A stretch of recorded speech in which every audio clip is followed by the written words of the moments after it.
हाँ, तो dear students, पिछले क्लास में हमने यूक्लिड ज्योमेट्री के कुछ टर्म्स और कुछ कॉन्सेप्ट्स बताए थे। ठीक है, अब देखें,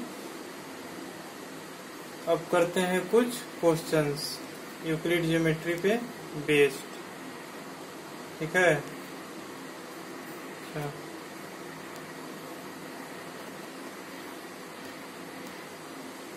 यूक्लिड ज्योमेट्री पे बेस्ड कुछ क्वेश्चंस करते हैं। ठीक है, तो पहला क्वेश्चन देखें। Question, A point C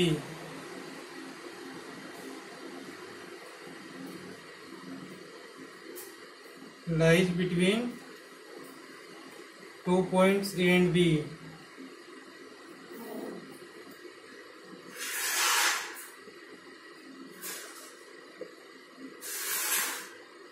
such that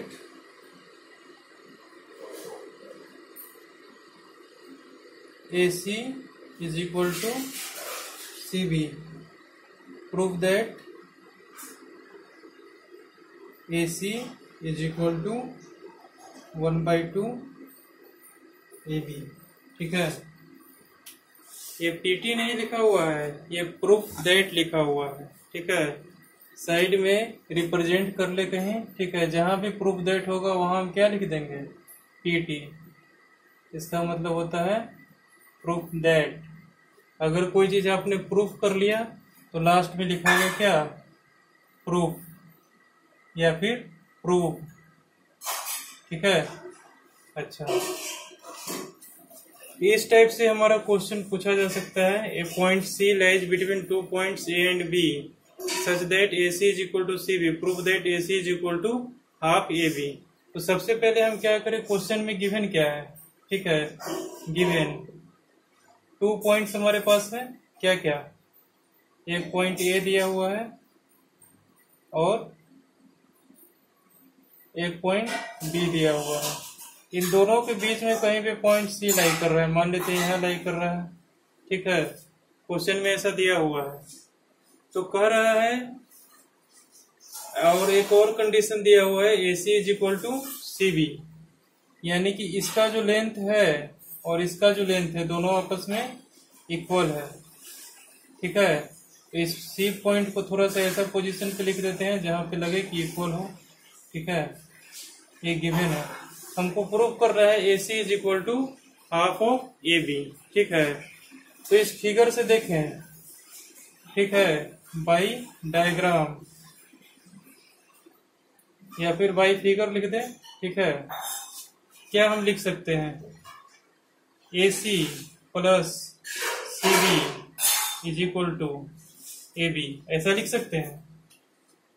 इतना लेंथ को और इतना लेंथ को दोनों को ऐड कर दे तो AB का लेंथ हमारा निकल जाएगा।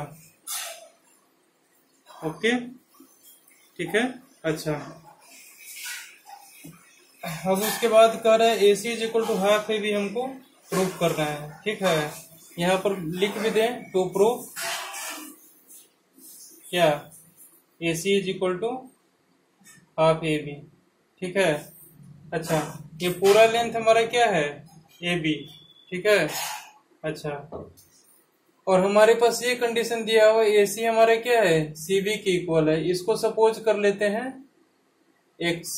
ठीक है, X सपोज कर लें, या फिर AC की जगह CB भी लिख सकते हैं, CB की जगह हम AC भी लिख सकते हैं। ठीक है, तो यहाँ पर ऐसे ही करते हैं, हमको AC इक्वल टू प्रूफ करना है तो AC को AC ही रहने देते हैं, और AC is equal to CB है।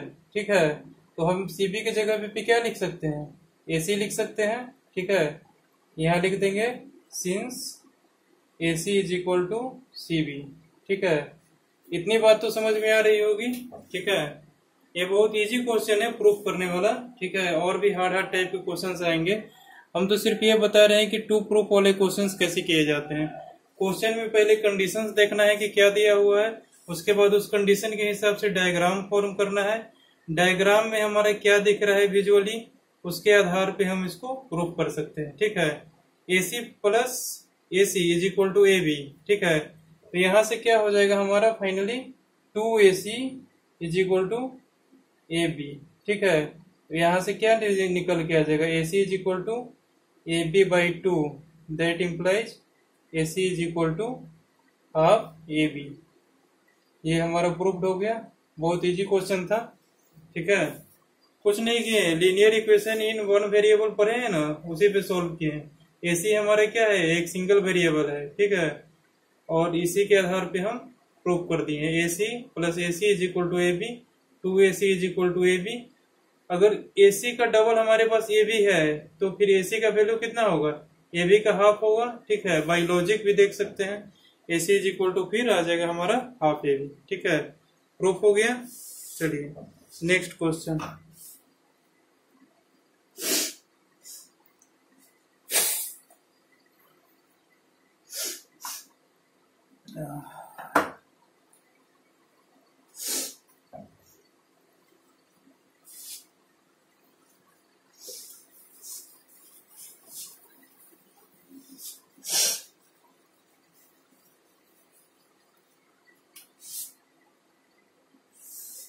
चले तो हम करते हैं अब next example.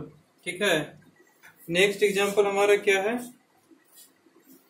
Proof that every line segment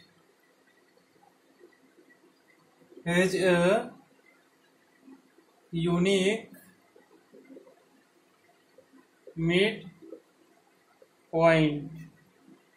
ठीक है, अच्छा, प्रूव करना है कि एवरी लाइन सेगमेंट है यूनिक मिड पॉइंट। मीन्स क्या है कि हम कोई भी लाइन सेगमेंट ले लें, उसका मिड पॉइंट हमारा क्या आएगा, एक ही आएगा। ठीक है, जैसे ए बी हमारा क्या है, एक लाइन सेगमेंट है। ठीक है, इसका अगर हम मिड पॉइंट देखें तो एक ही मिड पॉइंट होगा, दो मिड पॉइंट नहीं हो सकता है। ठीक है, तो क्वेश्चन में हमारे गिवन है, गिवन कुछ नहीं है, प्रूफ करना है कि लाइन दिया हुआ है हमारा एक ए बी। ठीक है, दिया भी नहीं है, हम मान लिए हैं लाइन सेगमेंट एक है। ठीक है, उसका एक ही मिड पॉइंट होगा। ठीक है, ऐसा हमको प्रूफ करना है। मिड पॉइंट का मतलब क्या होता है, जो बिल्कुल लाइन के बीचों बीच लाई करे। ठीक है, जैसे मतलब अगर यहाँ पे लाई कर रहा है, इस तरह से लाई करेगा कि ये लेंथ और ये लेंथ आपस में इक्वल हो। मिड पॉइंट लाइन हमारा क्या, मिड पॉइंट क्या करता है, हमारा लाइन सेगमेंट को दो पार्ट में डिवाइड करता है, बाइसेक्ट करता है। ठीक है, तो प्रूफ करना है हमको ऐसा। ठीक है, तो प्रूफ करने के लिए हम सपोज कर लेते हैं कि इस लाइन का क्या है, हमारा दो मिड पॉइंट है। ठीक है, दो मिड पॉइंट है मतलब क्या है, एक मान लेते हैं सी और एक मान लेते हैं डी। ठीक है, हमारे पास सपोज कर लिए कि दो मिड पॉइंट है हमारा लाइन ए बी का। ठीक है, समझ लें, बाद में लिखवा दूंगा। ठीक है, प्रोसेस कैसे इसको लिखना है, सबसे पहले लिखेंगे suppose the line segment is A B.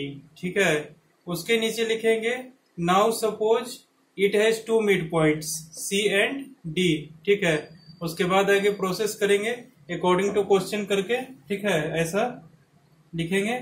और इसके बाद क्या लिखेंगे हम, यहाँ देखें, हमने सपोज किया है कि इसका दो मिड पॉइंट है। ठीक है, क्या है हमारा, दो मिड पॉइंट है सी और डी। ठीक है, अगर सी हमारा मिड पॉइंट है, ठीक है, तो पहला केस देखें, if C is mid point,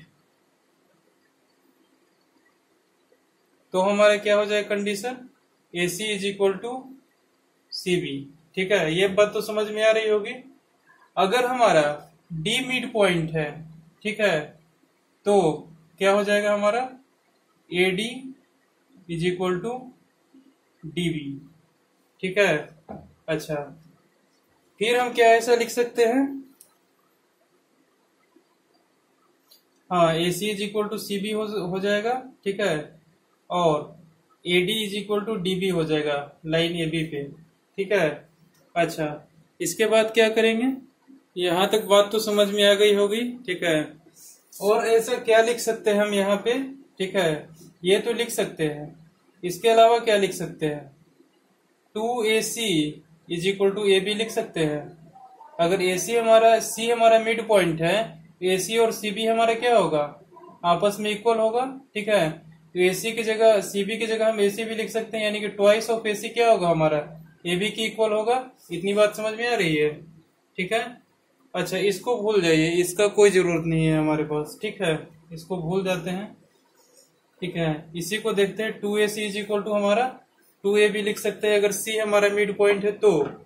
ठीक है, अगर D हमारा मिड पॉइंट है तो क्या लिख सकते हैं, 2AD is equal to AB, ऐसा लिख सकते हैं।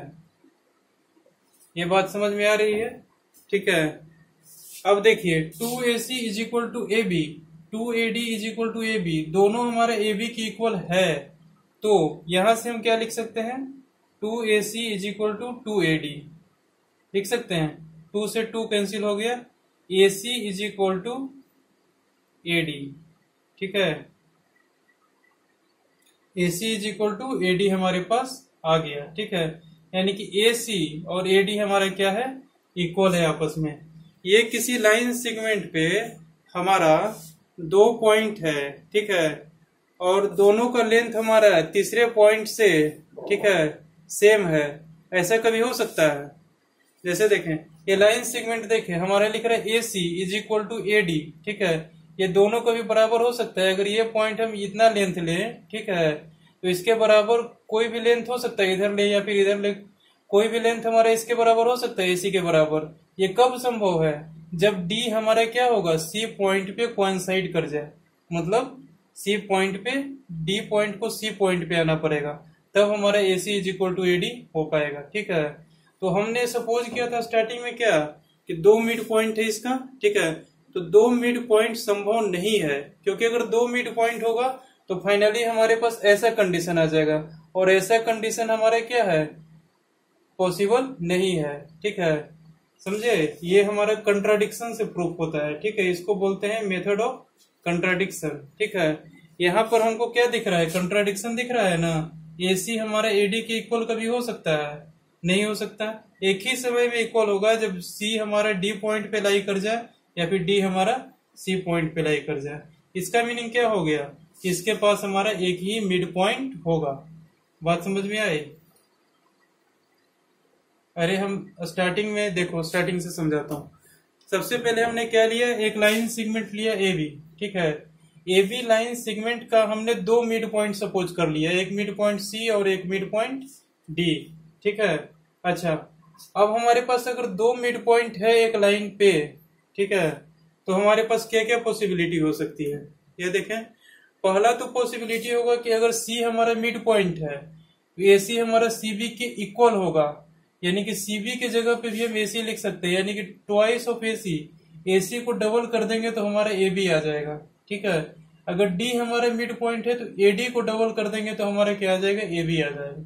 ठीक है, मान लेते हैं कि दोनों मिड पॉइंट है। ठीक है, अगर दोनों मिड पॉइंट है तो ये कंडीशन हमारा एराइज होगा, ये कंडीशन एराइज होगा, तो ये कंडीशन एराइज हो जाएगा, twice of AC is equal to twice of AC।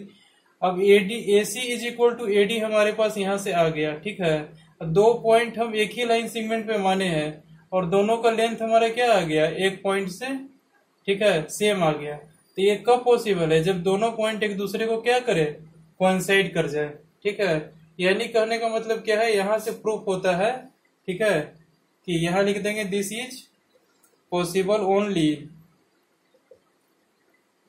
When C point coincides to D, C and D points coincide each other, ऐसा भी लिख सकते हैं, when C and D coincide।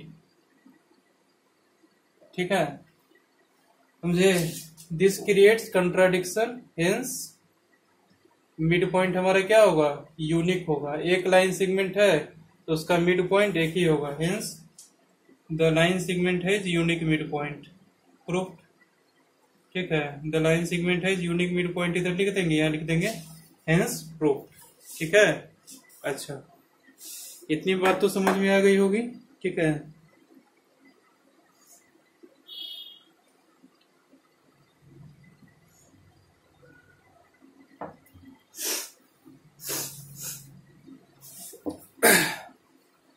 अब ज्यादातर क्वेश्चन हमारा इसी टाइप से आएगा, ठीक है। जब तक ज्योमेट्री पढ़ेंगे, कॉन्ग्रुएंस ट्रायंगल तक पढ़ेंगे एरिया का, ठीक है। ज्यादातर क्वेश्चन हमारा क्या आएगा, प्रूफ करने वाला ही आएगा। वैल्यू फाइंड करने वाला आएगा तब तो आप इजीली कर सकते हो। जहाँ पे प्रूफ करने वाला आएगा वहां पे आपको थोड़ा सा दिमाग चलाना पड़ेगा, ठीक है। कुछ लोगों को प्रूफ करने वाला क्वेश्चन हार्ड भी लगता है, ठीक है ना। तो इजी फॉर्मेट पे उसको करने के लिए क्या करें, ज्यादा से ज्यादा प्रैक्टिस करें, ठीक है। और इसके अलावा तो कुछ कर नहीं सकते हैं। प्रैक्टिस कीजिएगा तो स्ट्राइक करेगा कि मतलब कौन सा कंसेप्ट यूज करना है, नहीं कीजिएगा तो फिर नहीं करेगा। चलिए अब देखते हैं नेक्स्ट एग्जांपल। देखिए अगला एग्जांपल, ठीक है। इसमें क्या कह रहा है कि हमारे गिवन फिगर में AC is equal to BD दिया हुआ है और प्रूफ क्या करना है, AB is equal to CD, ठीक है। इसको कैसे प्रूफ कर सकते हैं? सबसे पहले हम गिवन को देखें कि गिवन क्या है हमारे पास। गिवन है AC is equal to BD। Proof क्या करना है, इसको लिखेंगे टू प्रूफ क्या करना है, AB is equal to CD, ठीक है। अच्छा, सबसे पहले हम यहाँ पे देखें कि दिया हुआ है हमारा AC is equal to BD। अब AC को हम यहां से देखें, यहां से यहां तक हमारा AC है, इसको हम क्या लिख सकते हैं, ठीक है। यहां पे कर देते हैं AC is equal to AB plus BC लिख सकते हैं, ठीक है। अच्छा, अब देखें यहीं से BD इज इक्वल टू क्या लिख सकते हैं, BD is equal to BC plus CD लिख सकते हैं, ठीक है।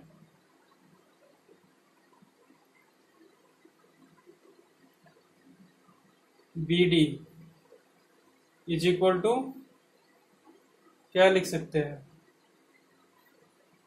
BC प्लस CD लिख सकते हैं, ठीक है। ये जो हमारा BC है ये AC में भी आ गया और BD में भी आ गया, दोनों में कॉमन आ गया ना, ठीक है। अब इसको देखें आगे, ये तो हमारा हुआ 1, ये हुआ हमारा 2, ठीक है। अब इसके आगे हमको प्रूफ करना है AC हमारा क्या है, BD के इक्वल है, ठीक है।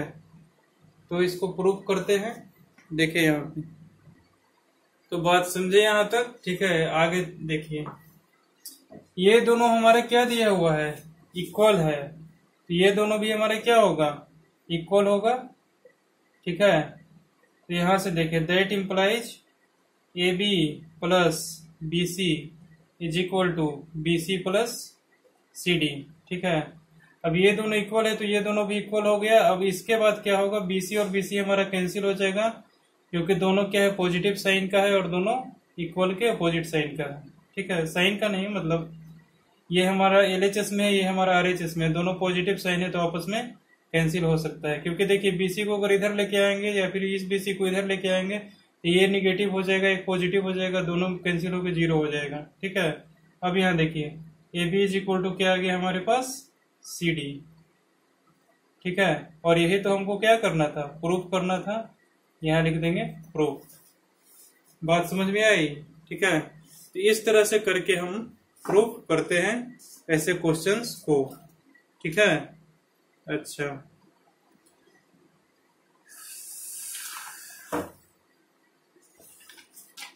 चले इसी टाइप से क्वेश्चंस पूछे जाएंगे प्रूफ का, बाकी सब तो डेफिनेशन बेस्ड क्वेश्चन है।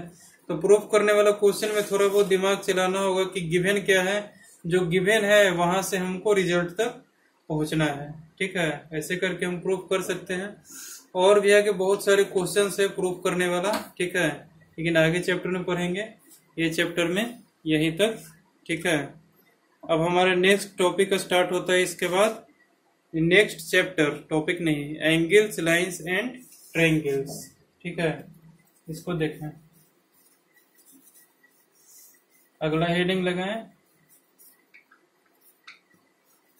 Angles lines and triangles.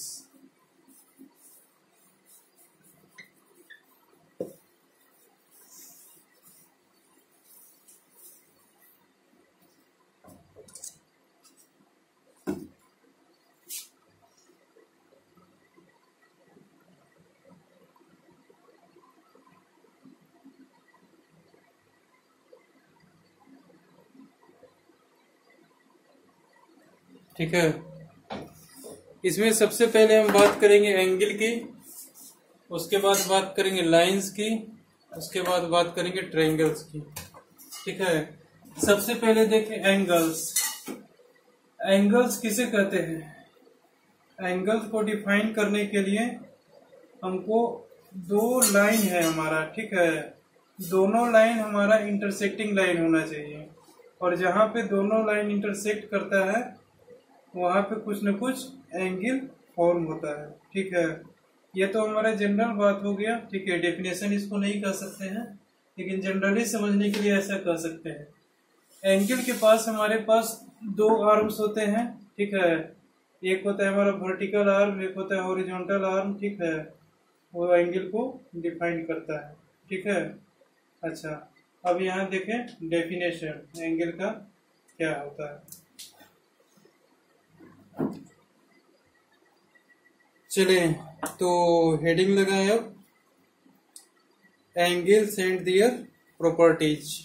ठीक है, एंगल्स और एंगल्स का प्रॉपर्टीज पढ़ेंगे अपन। देखें यहाँ पे एंगल्स एंड दियर प्रॉपर्टीज। सबसे पहले लिखे एंगल। एंगल किसको कहेंगे? दो रे है हमारा। ठीक है, डेफिनेशन नहीं लिखवाएंगे, डेफिनेशन के लिए पीडीएफ फॉर्मेट में प्रोवाइड कर देंगे आपको ग्रुप में। ठीक है, वहां से आप देख लेना। इसके पिछला चैप्टर वाला को भी डाल दिया है हमने।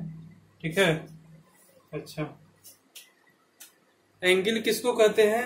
ये हमारा क्या है? एक रे है। ठीक है, इस रे को क्या नाम दे देते हैं?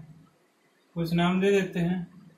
ये हमारा ओ है, ये ए है, ओ बी। ओ ए हमारा एक रे है, ओ बी हमारा दूसरा रे है। ठीक है, दोनों रे का स्टार्टिंग पॉइंट हमारा क्या होना चाहिए? सेम होना चाहिए, क्योंकि हमने रे के डिफिनेशन में बताया था कि रे हमारा एक पॉइंट से स्टार्ट होता है और इसका एंड कहीं नहीं। ठीक है, ये हमारा स्टार्टिंग पॉइंट है और इसका एंड कहीं नहीं है। स्टार्टिंग पॉइंट हमको दिखता है रे में, लेकिन एंडिंग पॉइंट कहीं नहीं दिखता है। ठीक है, अच्छा, तो स्टार्टिंग पॉइंट दो रे का अगर सेम हो जाए, ठीक है, तो वहां पर कुछ न कुछ हमारा एंगल फॉर्म होता है। ठीक है, एंगल कौन सा फॉर्म होता है? ये। ठीक है, इसको बोलते हैं एंगल। एंगल क्या है? अमाउंट ऑफ टर्निंग फ्रॉम ओबी। ओबी रे से, ठीक है, ये रे को टर्न करके ओए तक कोइंसाइड कर सकता है। ठीक है, जैसे यहाँ से ओबी है, ठीक है, ओबी हमारा रे है, ये टर्न करके हमारा ओए पर कोइंसाइड कर सकता है। ठीक है, तो ये अमाउंट ऑफ टर्निंग, इसको मेजर किस में करते हैं? डिग्री में। ठीक है, यहाँ से यहाँ तक कितना टर्न किया, ठीक है, ओबी से लेके ओए तक, ठीक है ना, उसको क्या बोलेंगे हम? एंगल बोलेंगे। अमाउंट ऑफ टर्निंग है, ठीक है, उसको हम क्या किस में मेजर करते हैं? डिग्री में, और उसी को हम क्या बोलते हैं? एंगल में।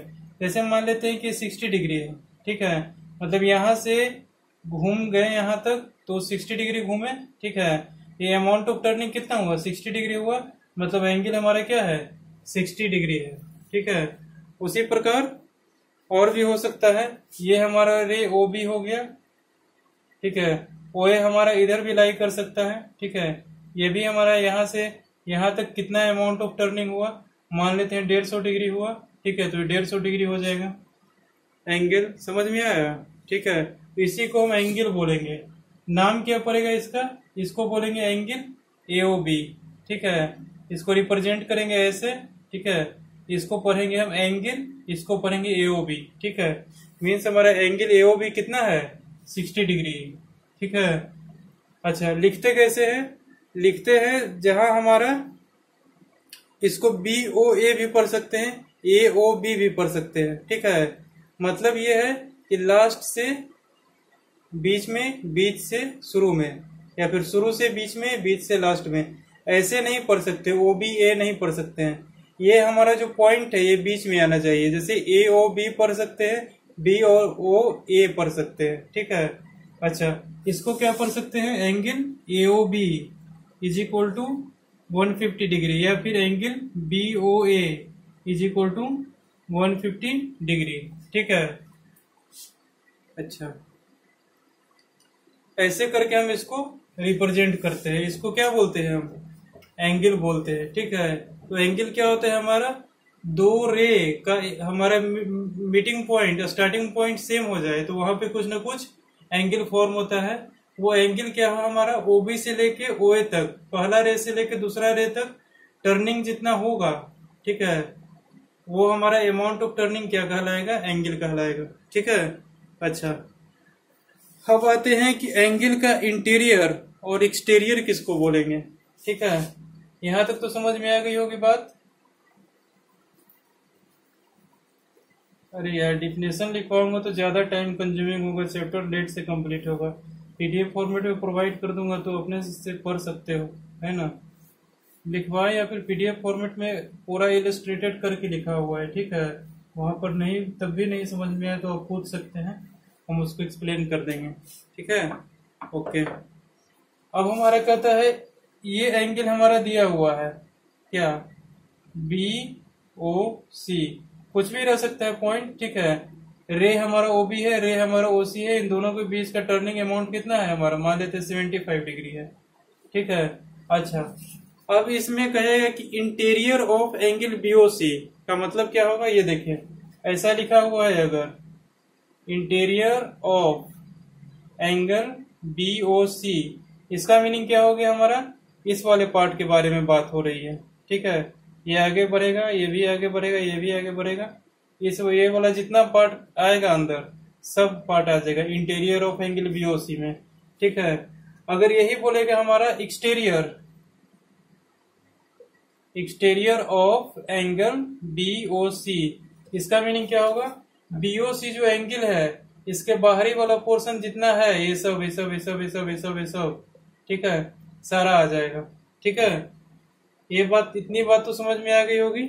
एक्सटीरियर मतलब बाहरी पोर्शन और इंटीरियर मतलब अंदर वाला पोर्शन। ठीक है, समझ में आ गया बात?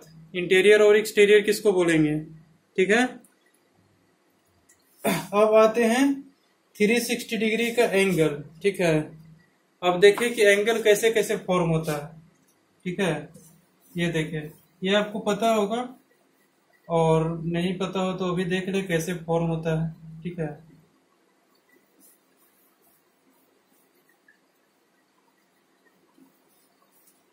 ये हमारा रे है ओ बी, सॉरी ओ ए। ठीक है, ये हमारा एक रे हो गया, ये हमारा एक रे हो गया। इधर से ऐसे ड्रॉ कर सकते हैं, इधर से ऐसे ड्रॉ कर सकते हैं, इधर से ऐसे ड्रॉ कर सकते हैं, इधर से ऐसे ड्रॉ कर सकते हैं, इधर से ऐसे ड्रॉ कर सकते हैं, इधर से ऐसे ड्रॉ कर सकते हैं, ऐसे ड्रॉ कर सकते हैं।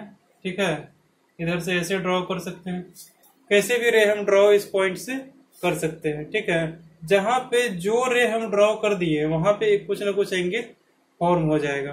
ठीक है, जैसे देखें ओ पॉइंट से हमारे ओ ए रे एराइज हो रहा था, अब इस पॉइंट से दूसरा कोई और रे कहीं से भी कैसे भी करके हम एराइज कर दे तो वहां पे एंगल फॉर्म होता है। जैसे देखिए ये रे हम ऑर्गेनाइज किए तो यहाँ पर हमारा एक एंगल फॉर्म हो गया थीटा, ये हमारा एक एंगल फॉर्म हो गया, ये एंगल फॉर्म हो गया, ये एंगल फॉर्म हो गया, ये एंगल फॉर्म हो गया। इनफैक्ट यहाँ पे भी रे अगर हम ड्रॉ किए हैं तो यहाँ से लेके यहाँ तक ये भी हमारा एक एंगल फॉर्म हो जाएगा। ठीक है, तो इसका केस देखें,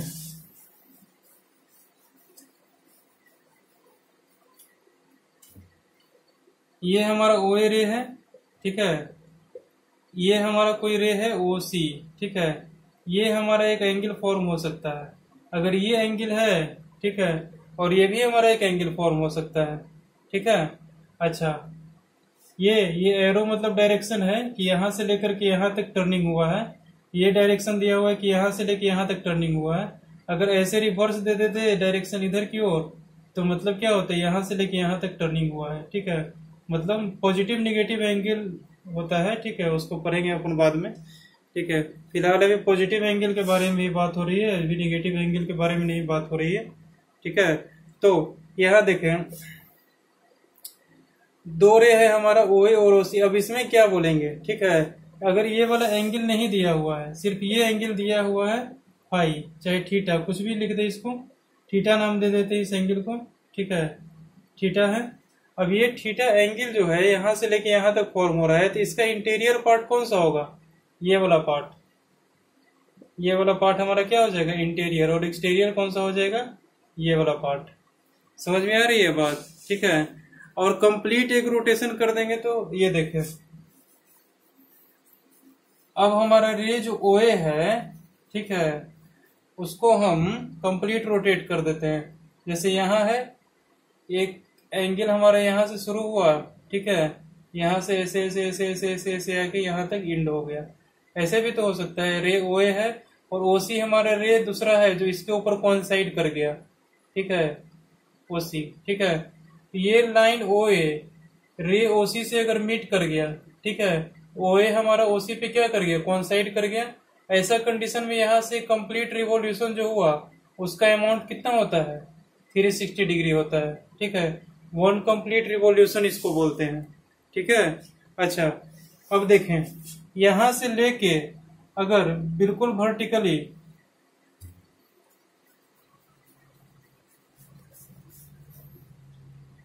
वर्टिकली हमारा एक रे है, ठीक है, तो ये कितना हो जाएगा? 90 डिग्री, ठीक है। और वही हमारा ओए यहाँ है, ये ओसी मान लेते हैं। एक रे है यहाँ जो यहाँ से लेकर के यहाँ इसके अपोजिट डायरेक्शन में, ये रे ओसी है, इसके जस्ट अपोजिट डायरेक्शन में इधर एक यहाँ से रे है, उसका नाम क्या देते? ओडी, ठीक है। तो यहाँ से यहाँ तक भी एक एंगल फॉर्म होगा, यहाँ से यहाँ तक एक एंगल फॉर्म होगा, ठीक है। इसको डायरेक्शन दे देते हैं, ये हो जाएगा क्या? 180 डिग्री, ठीक है। और यही हमारा घूम करके यहाँ तक चल जाएगा तो ये हमारा क्या हो जाएगा? 360 डिग्री। यहाँ हमारा 60 है, यहाँ हमारा 75 है, ठीक है। मतलब कहीं भी रे हम ड्रॉ कर देंगे तो वहां कुछ ना कुछ एंगल फॉर्म होगा। वन कंप्लीट रिवॉल्यूशन पे हमारा क्या होगा? 360 डिग्री। मतलब यहाँ से एक बार पूरा घूम जाएंगे तो 360 डिग्री, यहाँ से एक बार आधा घूम जाएंगे तो 180 डिग्री, यहाँ से हम 1/4 घूमेंगे तो 90 डिग्री पहुंचेंगे, ठीक है। समझ में आ गया?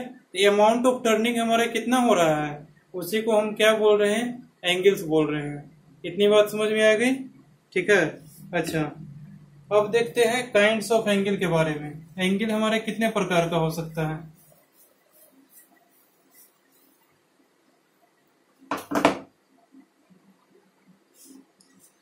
सबसे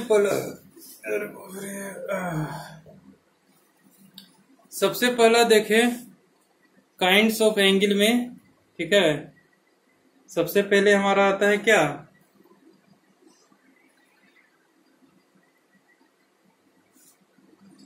राइट एंगल, ठीक है, राइट एंगल। दूसरा क्या आता है हमारा? Acute angle. तीसरा क्या आता है हमारा? Obtuse angle.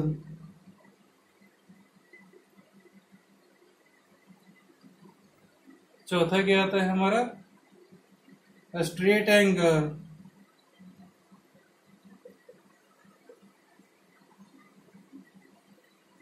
पांचवा क्या आता है हमारा? Reflex angle.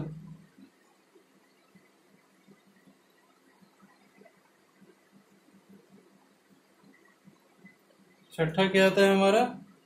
Complete angle.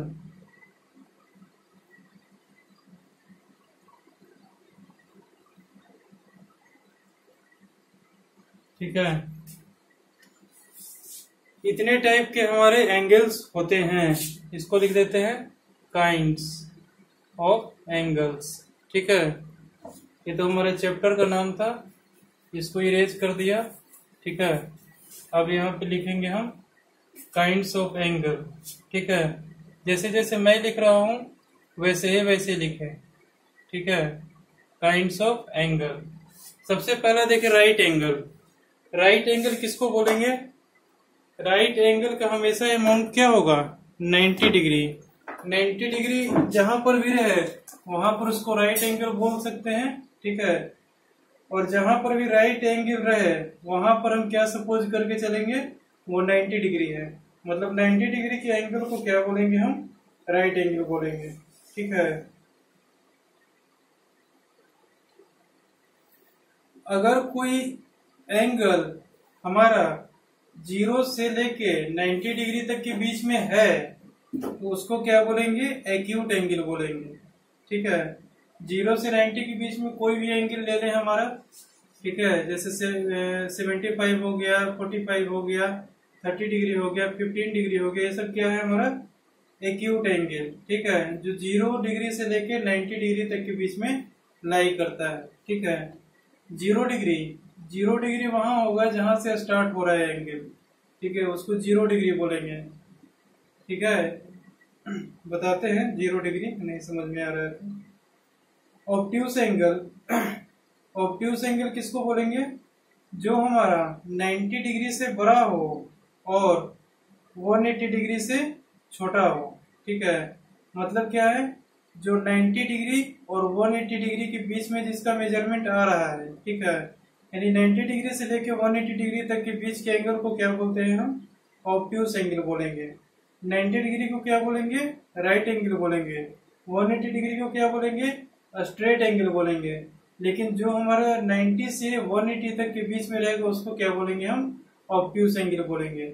जो हमारा 0 से लेकर 90 तक के बीच में रहेगा उसको एक्यूट एंगल बोलेंगे। ठीक है, जिसका हमारा मेजर 180 डिग्री होगा, ठीक है, उसको क्या बोलेंगे हम, स्ट्रेट एंगल बोलेंगे। ठीक है, क्योंकि वो सीधा स्ट्रेट लाइन पे हमारा लाई करता है।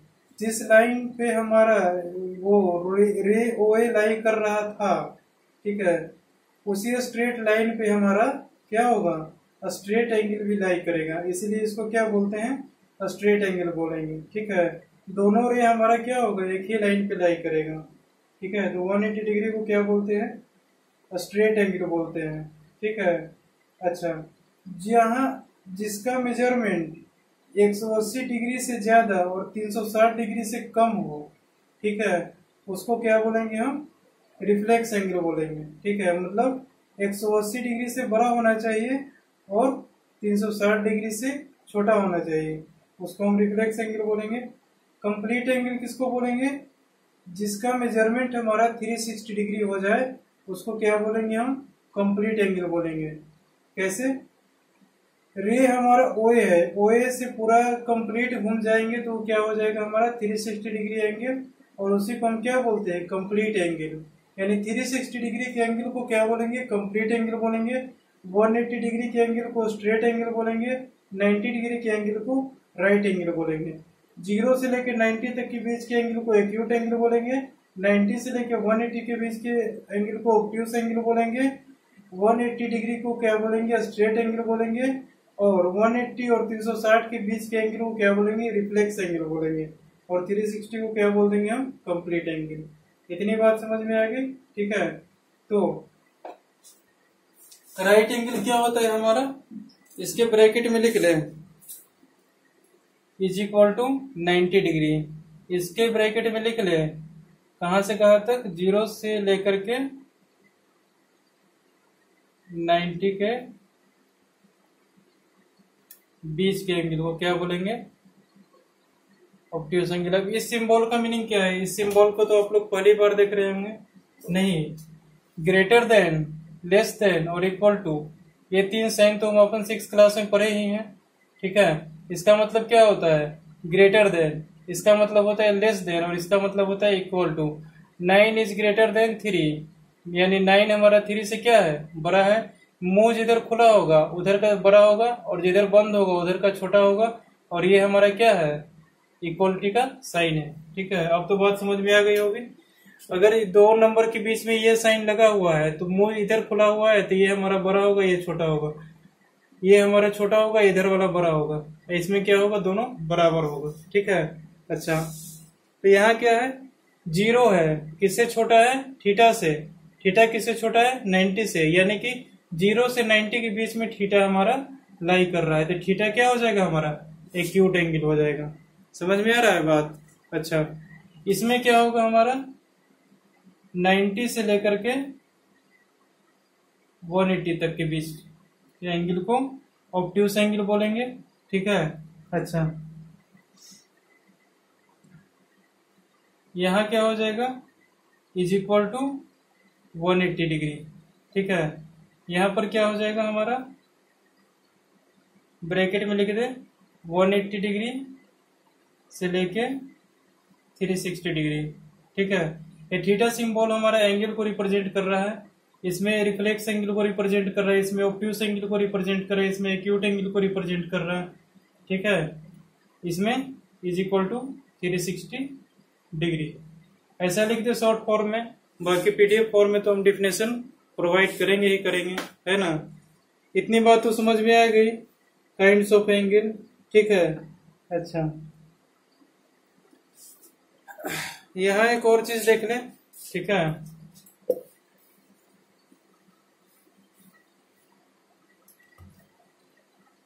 ये हमारा क्या है 90 डिग्री, ये राइट एंगल हो गया। अब देखिए 0 से लेकर 90 तक के बीच में कोई सा भी एंगल फॉर्म कर देते हैं ऐसा। ठीक है, ये हमारा 90 है, ये हमारा 0 है, 0 से लेकर 90 तक के बीच में ये एक एंगल आ रहा है थीटा, इसको क्या बोल देंगे, एक्यूट एंगल बोल देंगे। ऑब्ट्यूस एंगल किसको बोल देंगे, इसको बोल देंगे। 90 से लेकर ये 180 हमारा यहाँ पे आ रहा है। ठीक है, 0 हमारा यहाँ है, इन 0 से 180 के बीच में है, सॉरी 90 से बड़ा और 180 से छोटा है। ठीक है, तो ये क्या हो जाएगा हमारा ऑब्ट्यूस एंगल। ठीक है, ये हमारे क्या हो जाएगा स्ट्रेट एंगल 180 डिग्री। सीधा ऐसा स्ट्रेट लाइन ड्रॉ कर दें, यहाँ पर पॉइंट ओ लिख दें, ये क्या हो जाएगा 180 डिग्री हो जाएगा।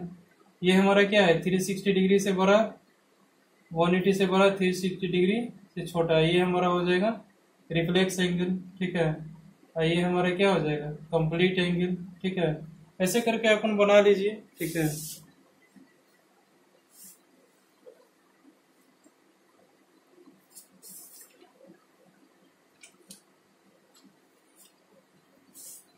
अब चलिए अब आगे आते हैं हमारा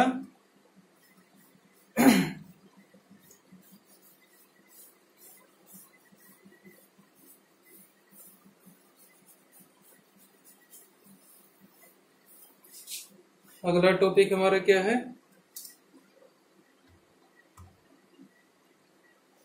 इक्वल एंगल्स। इक्वल एंगल्स किसको बोलेंगे, ये देखें हमारे पास दो एंगल दिया हुआ रहेगा। ठीक है, दो एंगल दिया रहेगा और दोनों को बोलेगा 60 डिग्री, ये भी है, ये भी है हमारा 60 डिग्री। ठीक है, दो एंगल दिया हुआ है, दोनों का मेजरमेंट क्या है हमारा सेम है, तो ये दोनों क्या हो जाएगा इक्वल एंगल हो जाएगा।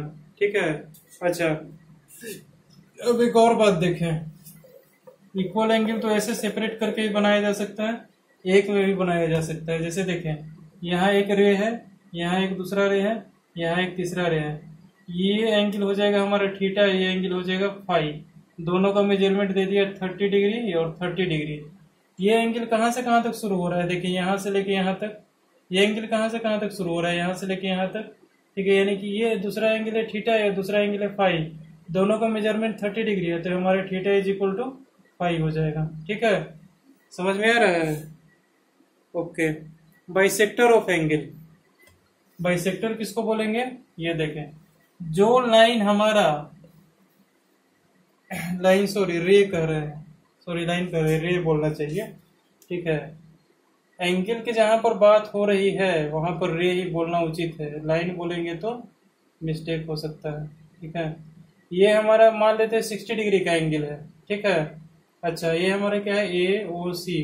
ठीक है, ये हमारा एक लाइन यहाँ से ड्रॉ कर देते हैं ऐसा। ठीक है, ये हो जाता है लाइन कौन सा लिख देते, सॉरी रे ड्रॉ कर देते हैं ओ से, इसको नाम दे देते हैं हम क्या बी। ठीक है, ये जो रे हम ड्रॉ किए, ठीक है, ये इस तरह से ड्रॉ किए कि ये जो एंगल है हमारा इसको 2 इक्वल पार्ट में डिवाइड करता है। मतलब कि अगर ये रे ड्रॉ करते हैं तो ये एंगल हमारा हो जाता है 30 डिग्री का और ये एंगल हो जाता है हमारा 30 डिग्री का। इस तरह से इस रे को ड्रॉ कर दिए, तो ये रे हमारा ओ भी क्या होगा bisector of angle A B C. O B is bisector of angle A O C. ठीक है, अच्छा इसका मीनिंग क्या हो गया हमारा कि ये जो लाइन है हमारा एओसी एंगल को 2 पार्ट में डिवाइड कर दिया। ठीक है, यानी कि ऐसा लाइन जो किसी एंगल को 2 इक्वल पार्ट में डिवाइड करता हो उसको क्या बोलेंगे हम, बाइसेक्टर बोलेंगे। ठीक है, अच्छा इतनी बात तो समझ में आ गई होगी। ठीक है, इक्वल एंगल किसको बोलेंगे, बाइसेक्टर किसको बोलेंगे, बाइसेक्टर हमारा लाइन है, इक्वल एंगल हमारा क्या है, एंगल है। ठीक है, यहाँ लिख देते हैं बाइसेक्टर ताकि कंफ्यूजन ना हो। ठीक है, एंगल बाइसेक्टर, एंगल बाइसेक्टर हमारा क्या है, एक लाइन है जो कि एंगल को दो पार्ट में डिवाइड करता है। ठीक है, अच्छा अब आता है कॉम्प्लीमेंट्री एंगल और सप्लीमेंट्री एंगल। ठीक है, कॉम्प्लीमेंट्री और सप्लीमेंट्री किसको बोलते हैं ये देखिए, इस पे कुछ क्वेश्चंस भी हैं, कुछ क्वेश्चंस भी करवाएंगे हम। ठीक है, सबसे पहले देखें कि क्या होता है कॉम्प्लीमेंट्री एंगल। ठीक है, दूसरा है हमारा सप्लीमेंट्री एंगल। ठीक है, जहां पर हमारा कॉम्प्लीमेंट्री एंगल की बात होगा वहां पर आपके दिमाग में सीधा स्ट्राइक करना चाहिए क्या, 90 डिग्री, और जहां पर सप्लीमेंट्री एंगल का होगा डिस्कस वहां पर डायरेक्ट क्या करना होगा, स्ट्राइक 180 डिग्री। कॉम्प्लीमेंट्री का मतलब 90 डिग्री और सप्लीमेंट्री का मतलब 180 डिग्री आपके माइंड में स्ट्राइक करना चाहिए। ठीक है, अब ये होता क्या है ये देखें, दो एंगल दिया हुआ है हमारा थीटा प्लस फाई।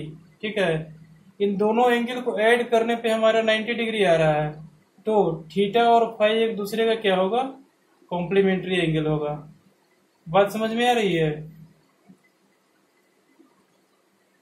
जैसे ये हमारा एक एंगल है, ठीक है, इसको ड्रॉ कर देते हैं ऐसा। ठीक है, ये हमारा 90 डिग्री का एंगल है, ये हमारा 60 है और ये हमारा 30 है। ठीक है, ये हमारा एओसी है एंगल, ये हमारा बीओसी एंगल है। ठीक है, angle B O C is complementary of angle A O B. ठीक है, यानी कि बीओसी हमारा एओबी का कॉम्प्लीमेंट्री एंगल है। क्यों, क्योंकि दोनों को ऐड करने पर हमारा 90 डिग्री आ रहा है, तो दोनों एक दूसरे का क्या होगा, कॉम्प्लीमेंट्री एंगल होगा। इसको ऐसे भी लिख सकते हैं कि angle B O C is complementary of angle A O B. ठीक है, इसको ऐसे भी लिख सकते हैं A O B is complementary angle of angle B O C. ठीक है, बात समझ में आ गया। अच्छा, सप्लीमेंट्री में यही चीज बस 180 के लिए करना है। ठीक है, दो एंगल का अगर समेशन हमारा 180 डिग्री हो जाता है तो दोनों एंगल क्या होगा, आपस में सप्लीमेंट्री होगा। जैसे देखें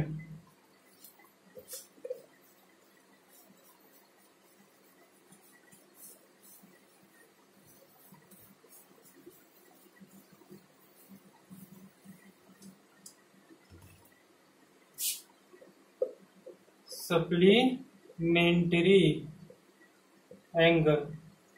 ठीक है, दो एंगल बना लेते हैं हम, पहला एंगल मान लेते हैं थीटा, दूसरा एंगल मान लेते हैं फाई। थीटा प्लस फाई हमारा 180 डिग्री के इक्वल है।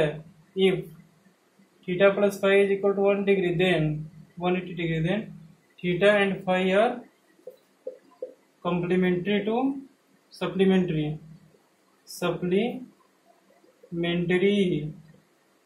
To each other. ठीक है, ठीक है, जैसे मान लेते हैं कि ये हमारा एक लाइन है ओ ए।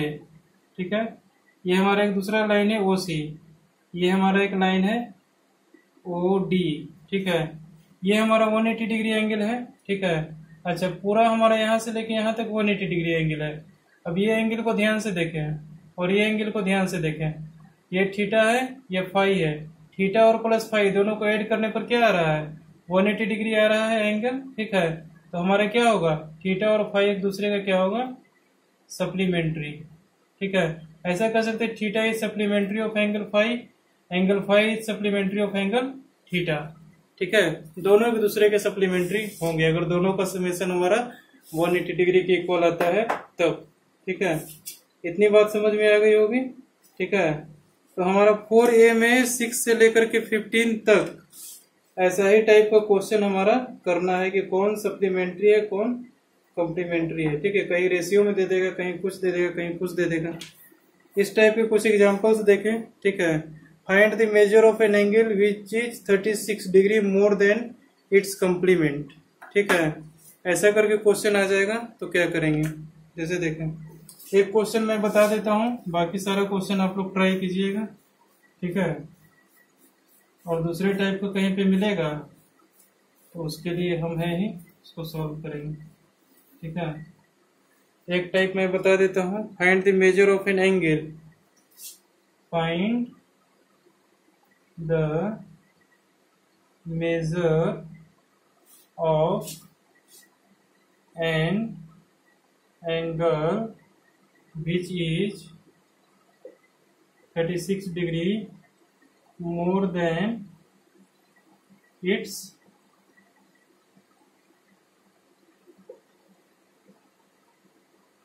complement। ठीक है, यहाँ कर find the measure of an angle which is 36 degree more than it's complement. ठीक है, मतलब मान लेते हैं कि हमारा कोई एंगल है थीटा और फाई, ये दूसरा दोनों हमारा क्या है, एक दूसरे के कॉम्प्लीमेंट्री एंगल है। ठीक है, और क्वेश्चन में कंडीशन दे रखा है कि फाई जो है हमारा, दोनों में से कोई एक एंगल ले लेते हैं। ठीक है, उसमें प्लस 36 कर देते हैं। जैसे देखिए फाई प्लस 36 कर दिया हमने। ठीक है, अच्छा फाई अगर थीटा मानते हैं हम, ठीक है, एक मान लेते थीटा और फाई, शुरू से देखें, मान लेते हैं थीटा और फाई एक दूसरे के आपस में क्या है, कॉम्प्लीमेंट्री एंगल है। ठीक है, तो सबसे पहले हम क्या बोलेंगे, क्वेश्चन के हिसाब से देखा जाए तो 36 degree more than its complement. ठीक है, थीटा का कॉम्प्लीमेंट कितना है हमारा, फाई है, फाई का कॉम्प्लीमेंट कितना है हमारा, थीटा है। मान लेते हैं कि थीटा से फाई हमारा 36 डिग्री ज्यादा है। ठीक है, तो हम क्या लिखेंगे, phi plus 36 is equal to हमारा हो जाएगा थीटा। ठीक है, मान लेते हैं कि दोनों कॉम्प्लीमेंट्री है आपस में। ठीक है, और फाई को हम मान लिए कि थीटा डिग्री से 36 डिग्री ज्यादा हमारा फाई है। ठीक है, और दोनों एक दूसरे के आपस में कॉम्प्लीमेंट्री है। ठीक है, तो अब क्या होगा हमारे पास, इक्वेशन देखें, हम तो यहां से लिख सकते हैं theta plus phi is equal to 90 degree. ठीक है, यहां से हम थीटा का वैल्यू क्या निकाल के लेके आए हैं, फाई प्लस 36, यहाँ पर पुट कर दे, फाई प्लस 36 प्लस फाई। ठीक है, ये हमारा पूरा थीटा है और ये फाई है, दोनों मिला के क्या हो गया 90 डिग्री। अब यहाँ से फाई का वैल्यू निकल के आ जाएगा, फाई का वैल्यू जो निकल के आएगा उसमें थीटा हम यहाँ पे पुट कर देंगे, फाई पुट कर देंगे, फाई का वैल्यू यहाँ और थीटा का वैल्यू फाइंड कर लेंगे। जैसे देखें 2 phi is equal to 90 minus 36 कितना हो जाएगा, ये 2 phi is equal to 4, 54, phi is equal to 27 degree. ठीक है, फाई तो हमारा 27 डिग्री आ गया। ठीक है, अच्छा तो 27 डिग्री हम यहाँ पे क्या कर देंगे, पुट कर देंगे, क्या है हमारा theta plus phi is equal to 90 degree. ठीक है, फाई हमारा कितना आ गया 27 डिग्री, थीटा हमारे पास कितना है, थीटा हमारे पास नहीं पता है, थीटा ही फाइंड हमको करना है। थीटा क्या हो जाएगा हमारा 90 माइनस 27 कितना हो जाएगा 63 डिग्री। ठीक है, 63 नहीं 73 होना चाहिए, 73 डिग्री होगा। ठीक है, 73 डिग्री नहीं नहीं नहीं नहीं सॉरी 60 30 90, हाँ जी सही 63 डिग्री होगा। ठीक है, अगर हमारा देखिए इसमें क्या किया, मेनली दो कॉम्प्लीमेंट्री एंगल दिया हुआ है। ठीक है, सबसे पहले तो हम ये देख लिए कि दो कॉम्प्लीमेंट्री एंगल का समेशन हमारा क्या दिया हुआ है 36। ठीक है, समेशन नहीं मतलब दिया हुआ है कि एक एंगल दोनों में से, दो एंगल हमारा कॉम्प्लीमेंट्री है, दोनों में से एक एंगल दूसरे का क्या है 36 डिग्री ज्यादा है। ठीक है, तो सबसे पहले दोनों एंगल को मान लिए, एक को थीटा एक को फाई। ठीक है, और किसी में 36 जोड़ेंगे इज इक्वल टू दूसरा एंगल, अगर थीटा में 36 जोड़ते हैं तो फाई हमारा क्या हो जाता है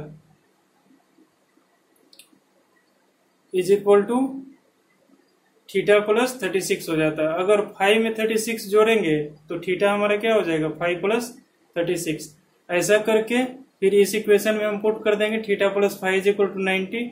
वहां से एक का वैल्यू आ जाएगा, या तो थीटा का वैल्यू आएगा या तो 5 का वैल्यू आएगा। ठीक है, अगर 5 का वैल्यू आएगा तो उसको पुट करके थीटा का वैल्यू निकाल देंगे, और थीटा का वैल्यू आएगा तो उसको पुट करके 5 का वैल्यू निकाल देंगे। बात हमारे पास वहीं पे पहुंच जाएगा। अगर इस प्रोसेस से बनाइएगा तो इजी प्रोसेस से बनेगा। ठीक है, और ऐसे ही लॉजिक से बनाइएगा। ठीक है, तो इसमें गलती होने का चांसेस बहुत कम रहेगा। लेकिन अगर लॉजिक से बनाइएगा कि हाँ 36 मोर देन इट्स कम्प्लीमेंट, तो ये कितना होगा, ये कितना होगा, ऐसे करके बनाइएगा। ठीक है, हो सकता है कि क्वेश्चन आगे मिस्टेक कर जाए। अब यह स्टार्टिंग स्टेज है इस टाइप के क्वेश्चन का, तो आप इसी टाइप से सॉल्व करें। धीरे धीरे प्रैक्टिस बनेगा तो आप स्पीडली कर पाइएगा इसको। ठीक है, कभी कभी रेशियो में दे देगा। ठीक है, 2 complementary angles are in the ratio 4:5। ठीक है, तो क्या करेंगे ये देखें।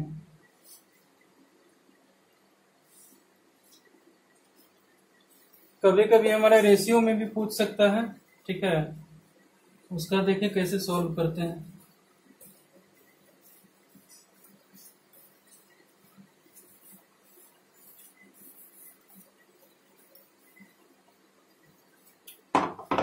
जैसे देखें 2 complementary angles are in the ratio। क्या वो पिछला वाला नहीं लिख पाया? कोई बात नहीं, पीडीएफ फॉर्मेट में जो हम नोट्स प्रोवाइड करेंगे उसमें थ्योरी प्लस एग्जांपल्स दोनों होंगे। ठीक है, घबराने की जरूरत नहीं है। अगर नहीं लिखे तो यूट्यूब पर सारा वीडियो अपलोडेड है, वहां से आप देख सकते हैं। ठीक है, अच्छा 2 complementary angles are in the ratio 4:5। ठीक है, फाइंड द एंगल्स, इस टाइप का क्वेश्चन रहेगा। तो कैसे करेंगे, यहाँ देखें।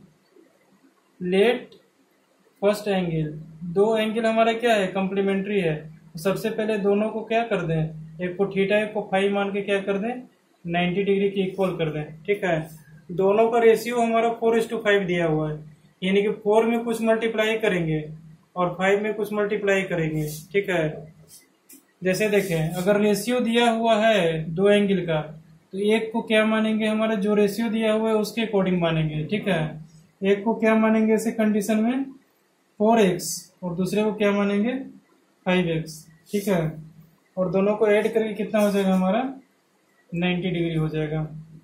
इतनी बात समझ में आ गई? अच्छा, तो यहाँ देखें एक थीटा है एक हमारा फाई है, दोनों को ऐड करके हमारा क्या आ रहा है 90 डिग्री आ रहा है। ठीक है, रेशियो हमारे इस कंडीशन में दिया हुआ है। तो देखिए रेशियो का मतलब क्या होता है बट्टा, 4x/5x बट्टा में लिखेंगे तो हमारा क्या आ जाएगा 4/5 आ जाएगा, x कैंसिल होकर के। x हमारा कुछ भी हो सकता है, हमको नहीं पता है, बाद में फाइंड करके लेके आएंगे। ठीक है, तो रेशियो अगर दिया हुआ तो हम इस तरह से मान सकते हैं कि एक हमारे पास 4x है, एक हमारे पास 5x है। दोनों को ऐड करने पे हमारा क्या आ रहा है 90 डिग्री आ रहा है, कम्प्लीमेंट्री एंगल का रेशियो दिया हुआ। अब देखिए यहाँ 9x इज इक्वल टू क्या आ जाएगा 90 डिग्री। हम क्या माने theta is equal to 4x, phi is equal to 5x, ये सपोज किए हैं। इसको ध्यान रखिएगा, इसको नहीं ध्यान रखिएगा तो लास्ट में आंसर गलत निकल के आ जाएगा। x इज इक्वल टू क्या आ जाएगा हमारा 10 डिग्री आ जाएगा। ठीक है, अच्छा x हमारे पास 10 है। ठीक है, यहाँ से x का वैल्यू हमारे पास 10 आ गया। ठीक है ना, तो कुछ लोग क्या करेंगे कि यहीं पे इसको x is equal to 10 answer लिख करके छोड़ देंगे। ऐसा नहीं करना है। यहाँ पर देखिए हम x किसको माने हैं, रेशियो को माने हैं ना। Theta is equal to 4x, phi is equal to 5x, और हमको थीटा और फाई का वैल्यू पूछा है ना। तो थीटा हमारे पास 4x है, तो x का वैल्यू इसमें पुट करना पड़ेगा। ठीक है, थीटा इज इक्वल टू यहाँ से क्या आ गया 40 डिग्री, यहाँ पे भी फाई में भी x का वैल्यू पुट करना पड़ेगा। ठीक है, फाई बराबर भी कितना आ गया 50 डिग्री। समझ में आ गया बात? ठीक है, ऐसे करके सॉल्व करते हैं। थीटा हमारे पास 40 डिग्री है और फाई हमारे पास 50 डिग्री, दोनों का रेशियो फाइंड करके देख लो। थीटा इज टू फाई कितना होता है 40:50, इसको कैंसिल करोगे तो सिंपलेस्ट फॉर्म में 4:5 आ जाएगा, θ/5 का। ठीक है, रेशियो हमारा सेम वही था। ठीक है, यानी क्वेश्चन हमारा सही है। तो हमको क्या करना है, यहीं तक ला करके हमको छोड़ देना है। θ=40 φ=50। ठीक है, कहीं भी सप्लीमेंट्री कम्प्लीमेंट्री तो दो एंगल मान ले।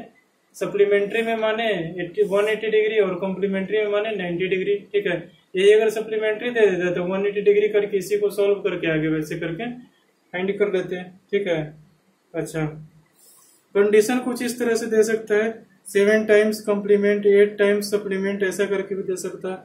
तो आपको उसको देखना पड़ेगा, उस कंडीशन से आपको इक्वेशन बनानी पड़ेगी और सॉल्व करनी पड़ेगी, आंसर आ जाएगा।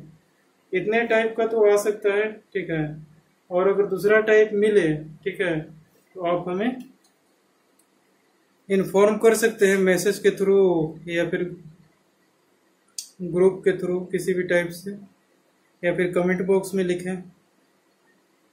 ठीक है, अच्छा यहाँ पर हमारा ये चैप्टर क्या होता है, चैप्टर नहीं, ये टॉपिक कंप्लीट होता है। क्या, एंगल्स एंड देयर प्रॉपर्टीज यहाँ पर कंप्लीट होता है। और आप कर सकते हैं क्या, एक्सरसाइज 4A कंप्लीट। ठीक है, यहाँ पर लिख ले कंप्लीट एक्सरसाइज 4A। ठीक है, इसमें से अगर कोई डाउट होगा तो आप पूछिएगा। ठीक है ना। अच्छा, अगला टॉपिक हम क्या पढ़ेंगे, सम एंगल रिलेशन। कुछ एंगल्स का रिलेशंस होता है। ठीक है, पैरेलल लाइंस में कुछ एक्सियोम्स, कुछ थ्योरम्स है, वो सबको देखेंगे। ठीक है, अच्छा ओके, तब तक के लिए बाय। अगले क्लास में हम पढ़ेंगे एंगल्स के कुछ रिलेशंस। ठीक है, सप्लीमेंट्री और कम्प्लीमेंट्री का क्वेश्चन कैसे करना है तो बात समझ में आ गई ना। ये बहुत इजी तरीका है करने का। ठीक है, और दिखेगा भी, और बाकी दूसरे तरीका से कीजिएगा तो थोड़ा मुश्किल पड़ सकता है। ठीक है, आपको जो तरीका अच्छा लगे उससे करें आप। ठीक है, हमने तो एक इजी तरीका बताया इसके बाद। ठीक है, ओके, मिलते हैं नेक्स्ट क्लास में। ठीक है।